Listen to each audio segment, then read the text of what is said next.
Hello mga ka-adventures. Tara, samahan niyo ako mag-fishing dito sa Apple Crossport. Gamit ko pala ay ultralight fishing setup tsaka lure fishing tayo.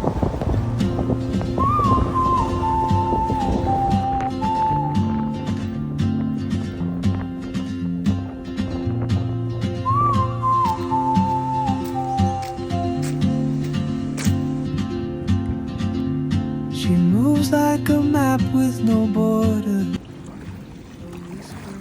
Fish on. Fish on, fish on. Fish on yan. Kakatuloy na rin kita.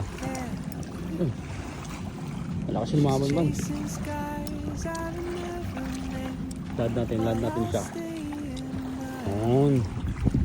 Bate. Anong isda yan? At yun na nga, nakadali tayo ng mamaw. Mamaw sa liit, grabe. Matik yan, i-release natin yan pagkatapos natin huliin kasi maliit yan man, di pa pwede yan.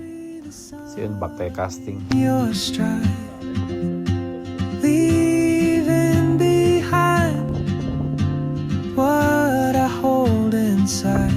If I don't ask your name today, I may never get the chance to walk beside your wandering dance.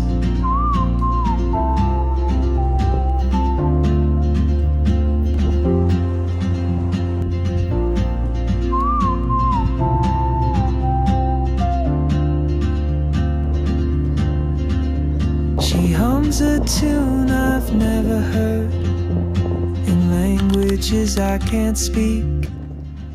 At yun na nga, biglang fish on mga kamaster. Ayun, di ko talaga ini-expect na may kumagat kasi ilang cast na ako niyan.